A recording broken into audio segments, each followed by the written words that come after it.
Hi friends, எல்லாருக்கும் வணக்கம். எல்லா டிஎன்பிஎஸ்சி குரூப் 10 குரூப் 4க்காக ப்ரிப்பேர் பண்ணிகிட்ருப்பீங்க. ஸோ இந்த வீடியோ என்ன பார்க்க போகிறீங்க அப்படின்னா, ஒரு சின்ன மோட்டிவேட் மாதிரி தான். நிறைய பேர் கமெண்ட் பண்ணிட்டு இருந்தீங்க, ஒரு 2-3 பேர் கமெண்ட் பண்ணியிருந்தீங்க. அதாவது இப்படி இப்படி படிச்சுக்கிட்டு இருந்தால் நம்ம வந்து கிளியர் பண்ணிடலாமா, எனக்கு கொஞ்சம் டவுட்டாக இருக்குது, எனக்கு ரொம்ப இதாக இருக்குது அப்படின்னு சொல்லி மோட்டிவேட் பண்ணுங்கள் அப்படின்னு சொல்லி கொடுத்துருந்தீங்க. ஸோ அதேமாதிரி இன்னொன்று என்னது அப்படின்னா, இப்போது நிறைய புரளிகள் கிளப்பிக்கிட்டு இருக்காங்க. என்னது அப்படின்னா, அடுத்து நெக்ஸ்ட் இயர் வந்து டிஎன்பிஎஸ்சி வருமா, குரூப் 4 குரூப் 2 வருமா, குரூப் 4 இவ்வளோ ப்ராப்ளம் நடந்திருக்கு, ஸோ குரூப் 4 குரூப் 2 வருமா வராதா, எலெக்ஷன் வேறு வருது, என்ன பண்ணுறது, இப்படி தான் யோசிச்சுட்ருப்பீங்க. ஸோ இதுக்கான ஒரே ஒரு சொல்யூஷன் என்னென்னா, தயவு பண்ணி எதையும் மண்டையில் போட்டு குழப்பிக்கிடாதீங்க, ஓகேங்களா. இப்போ டிஎன்பிஎஸ்சி குரூப் 2 இப்போ குரூப் 4 ப்ராப்ளம் நிறைய நடந்துச்சு அப்படி தானே. ஸோ நெக்ஸ்ட் இயர் கண்டிப்பாக வைக்க மாட்டாங்க. அது மட்டும் இல்லை, எலெக்ஷன் வேறு வந்துருச்சு, ஸோ கண்டிப்பாக வைக்க மாட்டாங்க இப்படி தான் நீங்கள் நினைக்கிறீங்க. அவங்க வைக்கிறாங்களையோ வைக்கலையோ ஒரு பிரச்சனை கிடையாது. ஆனால் அதுக்கு அடுத்த வருஷமாவது வைக்க தானே செய்வாங்க. அது மட்டும் இல்லாமல் எலெக்ஷனுக்கும் இதுக்கும் சம்மந்தமே இருக்காது, ஓகேங்களா. ஸோ அவங்க மேபி இருக்கலாம், ஏதாவது ஒரு லிங்க் இருக்கலாம். பட் ஆனால் நம்ம வந்து அதை பற்றி நம்ம யோசிக்கணும். அதை யோசித்து நம்மளுக்கு என்ன ஆக போகுது, நீங்கள் படித்தாதான் நீங்கள் அடுத்த எக்ஸாம் வரப்போகிற எக்ஸாமில் நீங்கள் வந்து செலக்ட் ஆக முடியும். ஸோ அதனால் தயவு பண்ணி இந்த அடுத்த வருஷம் எக்ஸாம் இருக்குமா இருக்காதா இது மாதிரிலாம் சர்ச் பண்ணுற வேலை வச்சுக்காதீங்க.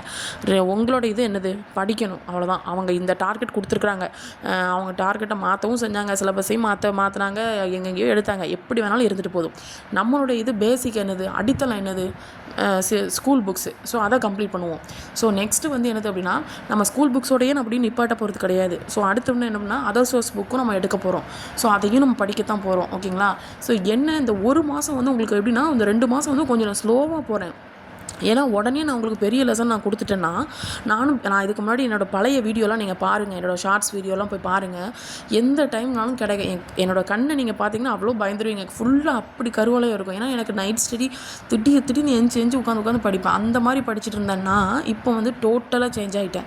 என்னால் நைட் எப்படி எந்திக்கவே முடியல, அந்த அளவுக்கு ரொம்ப இதாகி போயிட்டேன். ஸோ நான் வந்து இப்போ என்னை வந்து கொஞ்சம் இது பண்ணிக்கிறேன். ஸோ கொஞ்சம் என்னோடய மைண்ட் செட்டை கொஞ்சம் கூல் பண்ணிக்கிட்டு, நெக்ஸ்ட்டு இந்த மாதம் விட்டுருவேன். நெக்ஸ்ட் மந்த்து ஸ்டார்ட் ஆகுதுல செப்டம்பர், அந்த மாதம் கொஞ்சம் ஸ்லோவாக தான் போவேன். ஸோ அதுக்கடுத்து இப்போ பாலிட்டி ஓரளவுக்கு முடிச்சிட்டோம் அப்படின்னா, அதுக்கடுத்து நம்ம போகிற ஸ்பீடு வந்து இன்னும் அதிகமாக இருக்கும். அது மிட் நைட் ஸ்டடி மாதிரி வரும். ஸோ நான் போட மிட் நைட் ஸ்டடி போட உங்களுக்கு இன்னும் கொஞ்சம் மோட்டிவேட் ஆகும். ஸோ இந்த அக்கா படிக்கிறாங்க, ஸோ இவங்க படிக்கிறாங்க, ஸோ நம்மளும் என்ன பண்ணணும், படிக்கணும். ஸோ நம்மளும் இந்த மாதிரி நைட் ஸ்டடி உட்காந்து படிக்க ஆரம்பிப்போம் அப்படிங்கிற மைண்ட் செட்டும் உங்களுக்கு வரும், சரிங்களா. ஸோ நான் அதுக்கு நீங்கள் என்ன பண்ணணும்னா, நீங்கள் எனக்கு கீழே வந்து ஏதாவது கமெண்ட்ஸோ இல்லை லைக்ஸோ ஏதோ ஒன்று கொடுத்தா தான் எனக்கு தெரியும், சரி ஓகே நம்மளை ஃபாலோ பண்ணுறாங்க. சும்மா எனக்கு மேலே வந்து எப்படின்னா வியூஸ் மட்டும்தான் காமிக்கும். ஸோ இப்போ வியூஸ் காமிச்சா எனக்கு என்ன தெரியும், இப்போ யாருமே பார்க்கல போல், அதாவது ஒரு செகண்ட் பார்த்தா கூட எனக்கு ஒரு மேலே வியூஸ் வந்து காமிக்க தான் செய்யும், ஒரு வியூ அப்படின்னு தெரியும். அப்போ ஃபுல்லாக பார்த்தாங்களா இல்லையா என்ன எதுன்னு எனக்கு தெரியாது. ஸோ அப்போ நீங்கள் கொடுக்குற கமெண்ட்ஸில் தான் எனக்கு வந்து மோட்டிவேட் ஆகும். நான் மோட்டிவேட் ஆகி நிறைய வீடியோ வந்து உங்களுக்கு நான் படிக்கிற வீடியோஸ் இதெல்லாம் போட உங்களுக்கு நான் மோட்டிவேட் ஆகி நீங்களும் படிக்க ஆரம்பிப்பீங்க, ஓகேங்களா. ஸோ ஜஸ்ட் எனக்கு வந்து ஒரு எனர்ஜெட்டிக் மாதிரி எனக்கு கொஞ்சம் கொடுங்க, அவ்வளோதான். அதாவது ஒரு லைக்கோ இல்லை கமெண்ட்ஸ் வந்து கொடுங்க. சும்மா உங்கள் ஃப்ரெண்ட்டு நீங்கள் பேசுகிற மாதிரி நீங்கள் பேசுங்க, ஓகேங்களா. ஸோ ஜஸ்ட் ஒரு என்ன சொல்கிறது, ஏதாவது ஒன்று ஹாயோ படிச்சிட்டிங்களா, இன்றைக்கி என்ன பண்ணி ஏதாவது ஒன்று கம்யூனிட்டி போஸ்ட் வந்து உங்களுக்கு ஓப்பனாக இருக்குது, ஸோ நீங்கள் அதில் நீங்கள் சேட் பண்ணலாம். ஸோ இந்த மாதிரி ஏதாவது ஒன்று தவறான இது எதுவுமே பண்ணாமல் நம்ம படிப்பு விஷயமாக பேசுகிறதா இருந்தால் நமக்கு என்ன வேணாலும் பேசலாம், ஓகேங்களா. ஸோ அதனால் நீங்கள் அதை பற்றி நீங்கள் எதுவும் கவலைப்படாதீங்க. ஸோ கிளியர் பண்ணிடலாமா அப்படிங்கிற டவுட்டை விட்டுறாதீங்க. ஸோ அந்த டவுட்டை வந்து மைண்டில் வச்சுக்காதீங்க. ஸோ ரீசன் என்னது அப்படின்னா, ஒன்று நாம் ஸ்கூல் புக்ஸோட நிப்பாட்ட போகிறது கிடையாது, ஸ்கூல் புக்ஸ் ஃபினிஷ் பண்ணுவோம். அது மட்டும் இல்லாமல் நம்ம அதர் சோர்ஸையும் சேர்ந்து படிக்க தான் போகிறோம், ஓகேங்களா. கொஞ்சம் ஃபஸ்ட்டு ஒரு 2 மாதம் கொஞ்சம் ஸ்லோவாக போவோம், அதுக்கப்புறம் நம்ம ஸ்பீடை ஏற்றுவோம், ஓகேங்களா. ஸோ பயப்பட வேண்டாம். அது மட்டும் இல்லாமல் அடுத்த வருஷம் இருக்குமா இருக்காதா அப்படிங்கிற பற்றி யோசிக்க வேண்டாம். நாம் இப்போ நடக்கிறத மட்டும் படிச்சுக்கலாம், ஓகேங்களா. இப்போ நம்மளோட டார்கெட் என்னது, படிக்கிறது. ஸோ அதை மட்டும் மைண்டில் வந்து வச்சுக்கோங்க, வேறு எதையும் திங்க் பண்ணாதீங்க.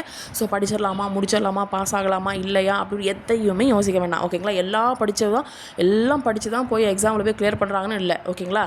ஸோ ஒரு சில பேர் லக்லையும் இது பண்ணுறாங்க, ஆனால் அந்த லக்கில் கிடச்ச இது வந்து நமக்கு வந்து அந்த அளவுக்கு ஒரு பவராக இருக்காது. இதே இது நீங்கள் படித்து கஷ்டப்பட்டு நைட்டு ஃபுல்லாக அத்தனை கஷ்டத்தையும் தாங்கி படிச்சுட்டு நீங்கள் அதுக்கப்புறம் போய் ஜெயிச்சு போய் அந்த வாலில் போய் நின்று ஃபோட்டோ எடுக்கும்போது இருக்கிற ஒரு ஹாப்பினஸ் இருக்குல்ல, அதை விட நான் உண்மையில் அந்த நாளுக்காக வெயிட் பண்ணிகிட்டு இருக்கேன். நான் என்னைக்கு அந்த நாள் வரும் அப்படின்ட்டு அவ்வளோ வெயிட் பண்ணிகிட்ருக்கேன். ஸோ படிங்க.